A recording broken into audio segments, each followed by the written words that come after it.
Lisa Marie Presley had a challenging life from the day she was born, but for the daughter of one of the most famous rock stars of all time, the last year of her life was particularly devastating.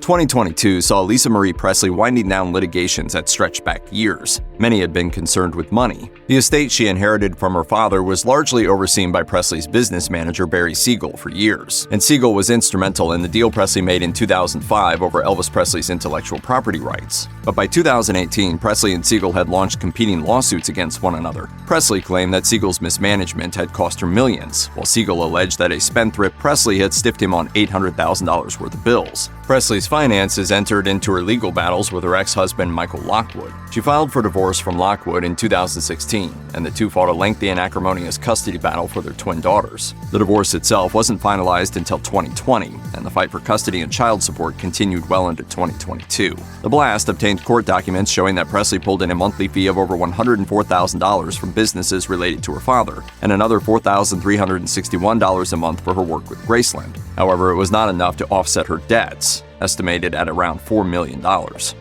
In 2020, Lisa Marie Presley's son Benjamin Keough, her youngest child by her first husband Danny Keough, died of a gunshot wound. His death was ruled a suicide, and for Presley, who had been particularly close to Keough, the loss was incalculable.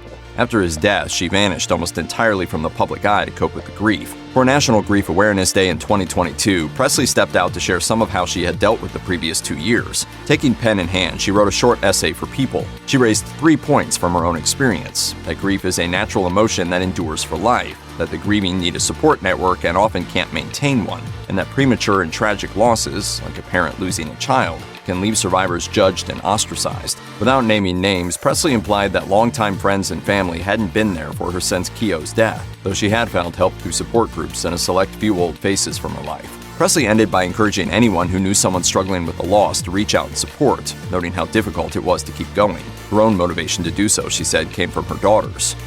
Lisa Marie Presley's chief concern at the end of her life was struggling with grief from the loss of her son. But 2022 saw her come back into public view on account of a tribute and celebration of her father. That year saw the premiere of Baz Luhrmann's elaborate musical biopic Elvis, and Presley took to Instagram to sing its praises. She was particularly happy with Austin Butler's portrayal of her father. She wrote, "In my humble opinion, his performance is unprecedented and finally done accurately and respectfully." Presley and Butler would appear together for an interview with 2020 ahead of the film's premiere. He honored him in every way possible that you could possibly honor him.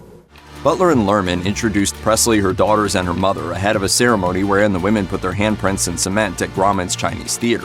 Presley participated in the film's promotional tour, where she got to know other members of the cast and their families. After her death, Tom Hanks' wife Rita Wilson shared a tribute on Instagram, recalling their time together on the tour.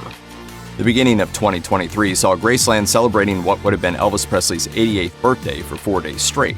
The house's official website advertised, among other events, a performance by the Memphis Symphony Orchestra and a special 50th anniversary screening of the televised concert Aloha from Hawaii. Also on hand was Lisa Marie Presley for an early morning speech on January 8th, her father's actual birthday. She told the many fans in attendance, "I keep saying you're the only people that can bring me out of my house." But Presley would step out again not long after to support the biopic Elvis at the 2023 Golden Globes. She popped up behind Austin Butler as he was interviewed by Entertainment Tonight, and was interviewed herself by Billy Bush for Extra TV. She was described as unsteady in Extra's title for the video, in which she held on to her friend Jerry Schilling. Presley passed away only 2 days later. To the extent that Lisa Marie Presley was in the public eye in 2022, her appearance and behavior invited commentary and rumor. After her death, tabloids and gossip sites began circulating allegations about her health. The Sun drew on anonymous claims that Presley had become a recluse after her son's death, reliant on her surviving children and ex-husband Danny Keough for support. The same sources claimed that Presley's inner circle feared she would echo her father in dying prematurely. TMZ sources claim that, following her son's death, Presley fell back into an opioid addiction she had fought to overcome in the past. Her behavior during the 2023 Golden Globes, where she held on to friend Jerry Schilling's arm, was pointed to as evidence. She was also alleged to have undergone plastic surgery to improve her appearance before the ceremony, a campaign said to have been aided by weight loss medication.